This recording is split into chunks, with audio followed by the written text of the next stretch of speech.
I'm honored to have the privilege to introduce our guest speaker in the Thoughts on Education initiative by collegedunia.com. We have with us the Director PGDM of GNIOT Institute of Management Studies, Dr. Arun Kumar Singh. How are you, sir? I'm doing well. How are you doing? I'm also doing very fine, sir. Sir, before delving into our conversation, could you tell our viewers a little bit about yourself and your journey in the education domain? Okay, Shriram, first of all, I would like to thank you for inviting me for this discussion today. Uh, Coming back to about me, I'm a management professional having an experience of over 15 years, which varies from the corporate to the academic institutions. And I basically come from the area of business development and strategy execution once I was in the corporate. Then, from almost 12 years, I'm with the academic institutions where I have worked with in a particular domain. If I talk about that is PGDM and master's program of management domain. Now, as far as my qualification is concerned, I've done my MBA from Pune. Then I've also done my MSW from Lucknow University, and my PhD is into retail and management, and that's how I've been doing. So your journey up till now and the qualifications that you have mentioned, it is, I mean, if we can achieve like 20 to 30% of that itself, I think we will end up being very successful individuals. So congratulations to you on that as well. Talking specifically about GNIOT, being the director of GNIOT, how do you strategize about the key programs and plans for the administration of your institute? How do you ensure that everything runs smoothly? See, as of for now, we have a couple of things which makes us in fact, unique in terms of delivery and in terms of managing the day-to-day affairs. The very first thing which we can talk about is the ERP. We have an in-house ERP, and the best part is it has been developed with the help of students as well as our IT team. And it has the kind of capabilities which can provide the every possible data concerning to students and, let's say, infrastructure and various aspects of the institution. Now, next thing, what we have done, particularly in this COVID time, because students are at remote locations, there are connectivity issues, and then there are multiple platforms. And I would say that millennials are having tough time to deal with the multiple screens. So we have come up with a solution where ERP, which is integrated with the, let's say, latest almost all possible apps, for example, WhatsApp and Facebook. So once a student is on board with that on that platform, they'll get every possible notification regarding class, regarding curriculum, any activity being done, be it placement, be it guest lecture, be it industrial visit, that will be pushed through and is integrated with WhatsApp. So it's a very interesting platform where technology has been blended in such a manner that students are well aware every point of time. Now, apart from this, we have taken Microsoft Teams and other platforms which are helping us to give the blended learning experience to students. And we are making every possible step to make our students feel, let's say, the same kind of experience what they were having in a physical form, till the point we do not have a possible solution for the current pandemic. So that's about the way we are doing it right now. I think that's a very elaborate way of putting it. We can see that your vision is very clear, and that's why the administration is running very smoothly. So props to you on that. What would you like people to know about GNIOT that they may not know? What, according to you, are the unique features of your institute and its biggest strengths? See, GNIOT is around 20-year-old brand and which has consistently delivered. In fact, it's a very renowned brand if you talk about particularly in North India. And it has a very distinctive brand positioning among the students of Delhi and NCR. Now, the very let's say, foundation of this institution is academics and then the research. Now, once I say academic, that is the intellectual capital, the pool of faculty which we draw, right from the core faculty to the faculty which we draw from industry. And then we have a kind of a setup where we have created Center for Excellence, where students can learn and develop the concepts in the practical scenario. Now, what we are doing right now to make our students future capable, that we are tying up with the corporates for, let's say, advanced certifications. And then we are coming up with a, let's say, incubation center where students can incubate their idea, which we are going to do with one of the prominent institutes in North India and which will be funded by some of the government bodies. So these are the things which we are working on to. So a student shall know that we have a very depth of, let's say, intellectual capital and the kind of connect with the corporate, which makes us distinctive from the rest of the branch. I think, as you mentioned, the incubation centers as well. Being having entrepreneurial mindset myself, like, even these opportunities in colleges, it's very necessary. It is very unique, and I think it is up to date. A lot many colleges have not started it or even have an idea of it. So that is very thoughtful of you. So that is a really appreciable effort. Yeah. Um, in the current situation, what are some of the biggest challenges you see, both for the education sector in general and GNIOT specifically, amidst this pandemic situation? Let me tell you very frankly, what I believe that the current situation is more of an opportunity than a challenge. Why I'm saying so? Because we should look at this particular pandemic in a situation where we can prepare our students for next 3 to 5 years. Now, problem with the kind of education system we have is that normally what we do is something which is very, let's say, in demand, we prepare a student for that. But now people are thinking and putting themselves into the context of next 5 years, 10 years. So not 10 years, I will say, but definitely 3 to 5 years, so that once the students are ready for the market, or let's say once they are ready to hit the market, they shall be aptly prepared and abreasted with the information and practices which are going to be there. So for that, what we have done is we have taken up the new certifications, for example, blockchain, which is going to be a big thing in the coming scenario. And there are multiple facets of management where this is going to be used. Now, there are different, let's say, certifications which are connected with the financial modeling, which are connected with the marketing analytics. So how the business is going to transform in next 2 to 3 years because of this pandemic and with the advent of Industry 4.0. That's why, in fact, I occasionally call our PGDM program as a PGDM 4.0, where, let's say, we are developing students which will be those who will be having skills which will be relevant not only for today, but another 3 to 5 years. And they will be on a self-learning mode where they'll be keep on abreasting themselves with the latest contemporary practices. So that's what we are doing. Now for that, again, I'll repeat myself that we have developed the ERP, which is again going to be giving them a next level of blended learning experience. Once I'm using the word blended learning, because it's not merely recording a class or putting a class into a live internet mode. It's a way of presenting, or let's say discussing the case with the students where they get a feel of what exactly the concept is and how exactly it could be implemented in the class. Now for that, once the students in the campus, probably they'll be the best one to judge how we are doing it. So once students will be there, they'll get to know what we are doing with them, because we have a couple of things which makes us quite unique apart from this. Like for example, we are going to do the virtual form of industrial visit, which is quite interesting. Very few of the institutions probably have the capabilities to do that. Then we have developed a Chanakya Talk series of corporates and people who have delivered or who have developed a new concept or who have come up with a startup. They'll be coming down to the campus with the help, or let's say once we have the physical classes. As of for now, we are doing it with the online platform. So we are making students aware of, and we have a definite plan to make our institution stand out in, let's say, clutter of these institutions as an institution which is having a definite positioning, let's say, in the domain of marketing and developing students with the capabilities of entrepreneurial spirit. So that's what we are looking at as an opportunity, not as a challenge. I think you also mentioned some things about the future goals and ambition of the university also, and that is something that many institutions don't have clarity about.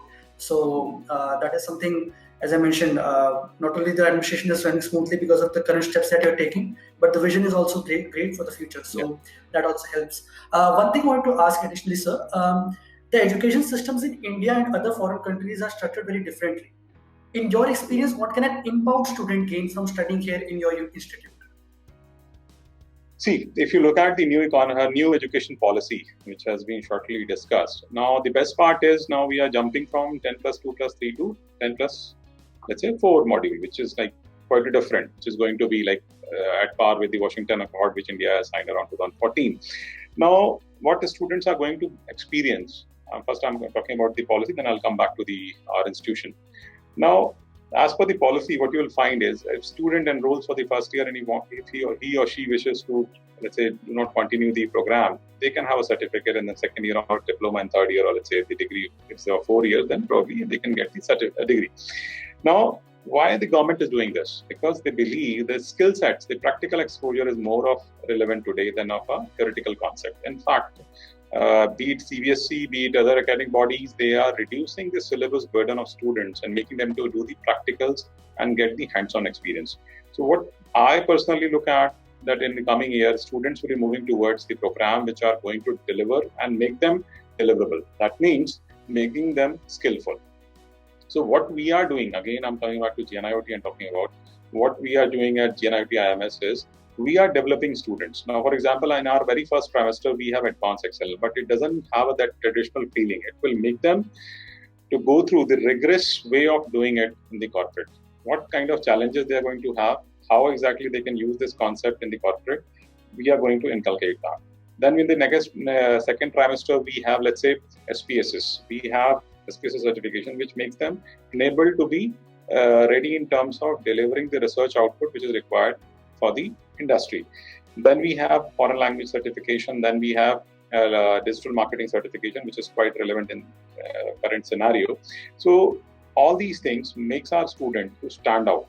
And the best part is we have electives starting in the third trimester of PGDM, so that once the student goes for summer internship, they are well versed with the basic facts, so that once they are in the internship, they can implement those concepts. For example, once the student will go for summer internship, already they have studied about sales and distribution management, because India as a country, they have, you talk about any particular brand, be it HUL or any big shot, let's say FMCG company or let's say non-FMCG company, you'll find the biggest challenges for them is distribution.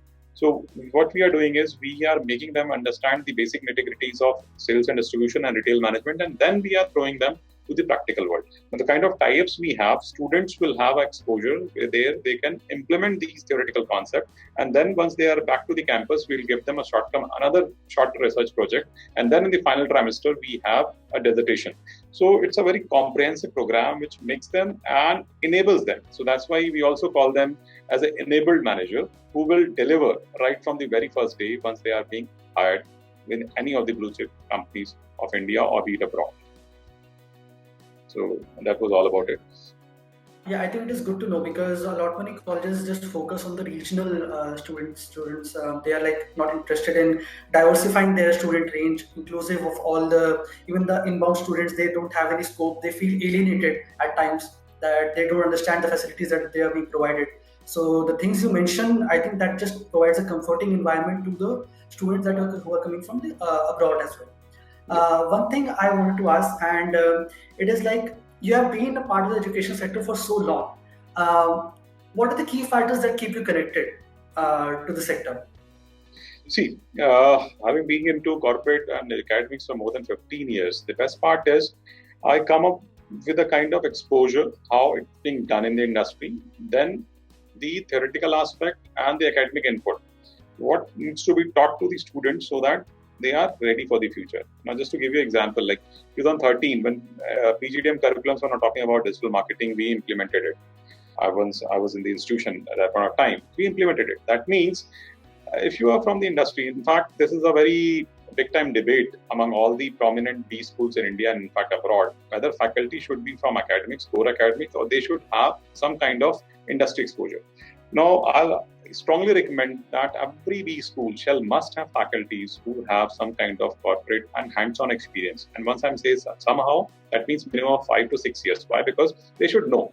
Now, just to give you a brief of, let's say once I'm a faculty of marketing or a strategic management, once I'm teaching the students, and if I do not have a basic exposure, how exactly these things are being done, how exactly I can make the students an enabled manager. Now, having said so, what happens is I'm coming from a corporate experience, then I had a habit of reading a lot, and that's the one thing which connected my passion of teaching and let's say delivering with these students. So what I found is it's not a profession or some kind of a job for me. I'm coming down to campus, I'm experiencing, and in fact, I'm sharing my experience with the students. And at the mean point of time, the best part is I'm learning with the students. A lot of things I've learned. As an individual, if I tell you, over a period of time, we call it a concept of reverse mentoring, where students, because millennials, they are hats off. You know why I'm saying so? They are hats off because they are capable to handle multiple devices, multiple screen, and the way they juggle up between the various apps, it's hats off. Like I come from a generation where we are X for a Y. I said like crossover, and these millennials, they can do anything. So reverse mentoring is a very interesting concept where these kids, or in fact these teen or youngsters, they are teaching us how exactly technology can be used, and it can be better used. So for me, it has been both the ways. I've learned a lot, and I've let's say shared my experience with these students. So that's how it has been going, and this is the best part. The learning is the best part of this profession.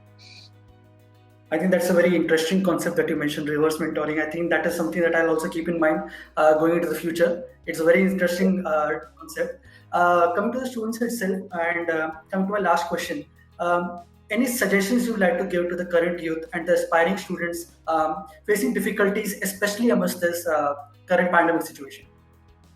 See, my strong suggestion with the students will be to focus and be persistent. The biggest trouble with human history is people are not focused and persistent, and in the kind of situation they are into, because once I said they are having multiple screens, technology, internet, gadgets, it happens they tend to lose their focus. So first of all, they need to focus, and the focus doesn't mean that you need to be very good at academics. Let me tell you, one has to find their passion and they have to excel. Find out what you are best at, what you like to do, and what doesn't make a drain on you. That means once something which doesn't make you feel burdened while doing it. So identify it and do it. Now, another part, which is again the trouble with the technology, is somehow students have forgotten the habit of reading. That is very, very, very, in fact, the most important and the critical factor. Once you read a lot, and doesn't mean that you need to read a book. You can read the summary, you can read on the net, you can read on the app. Any possible sources, you need to read a lot. See, what happens is reading is one such habit which gives you the gambit of information, and it enables you to understand what has happened in the past, what is happening in the surrounding, and how exactly you can evolve yourself. Now, what I say to my students is, like we have food for our stomach, the same way we need to have information for our brain. That is a informational appetite. So students need to read a lot, and if you read a lot, believe me, doing PGDM would be a cakewalk. Why? Because you will be well versed with what is happening in and around you, and you can take the call. And the last one, which I normally suggest to my students, that is, take risk in terms of your passion. Whatever you want to do, think about it and start delivering it. Do not look into that, the time will come and I'll do that, because we are living in the best possible era of human history where we can do what we want to do. Probably our forefathers, our fathers doesn't have that kind of leverage which millennials have these days. So that's the three prominent things, which I again repeat: focus, reading a lot, and take risks. I think you were mentioning about reverse mentoring, but the knowledge that you impart is far more valuable, because we can teach maybe technology, but this kind of guidance is something that I value, at least individually, a lot more than the new technological gadgets or something. So I thank you once again for your time, Thank sir. you. As I mentioned, the knowledge you have imparted today is not just valuable to the viewer, but to me as well. So thank you very much for being with us today. Thank you. Pleasure was all mine.